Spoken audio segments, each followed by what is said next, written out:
জামায়াতের নেতাদের আমরা দেখেছি যে 5 আগস্টের পর থেকেই ওনাদের বক্তব্য যতটা, নেতাদের বক্তব্য, শীর্ষ নেতাদের বক্তব্য যতটা সহনশীল বা এক ধরনের উদার গণতান্ত্রিক মনোভাবের প্রকাশ ঘটায়, কিন্তু তৃণমূলের আচরণ তার সাথে কিন্তু আমরা মিল পাই নাই, সেই আচরণটা ভিন্ন।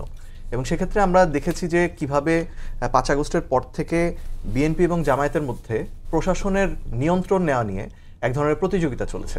এবং সেই প্রতিযোগিতার ফলাফলস্বরূপ আমরা এক সময় দেখেছি যে দুই দলই হচ্ছে প্রধান উপদেষ্টার কাছে যে অভিযোগ জানিয়েছেন, দুই দলই অন্য দলের প্রভাবের ব্যাপারে অভিযোগ জানিয়েছে।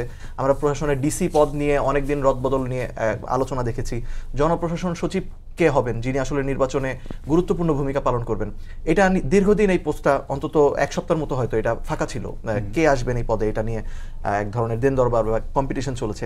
এবং আমরা গণমাধ্যম মারফত জেনেছি যে এটা হয়েছে মূলত বিএনপি এবং জামাতপন্থী যারা রয়েছে প্রশাসনে তাদের মধ্যে এক ধরনের কম্পিটিশন। এবং আরেকটা জিনিস আমরা দেখেছি 5 আগস্টের পর বিশ্ববিদ্যালয় যেগুলো রয়েছে, পুরো বাংলাদেশের পাবলিক বিশ্ববিদ্যালয়গুলোতে একচেটিয়াভাবে এক ধরনের এক্ষেত্রে প্রতিযোগিতায় অন্তত বড় 4টা বিশ্ববিদ্যালয়ের ক্ষেত্রে বলাই যায় যে জামাতে ইসলামী সমর্থিত যারা ছিলেন তারা অনেকাংশে এগিয়েছিলেন, এবং সেটার প্রভাব কিন্তু কিছুটা আমরা ছাত্র সংসদ নির্বাচনগুলোতেও পেয়েছি।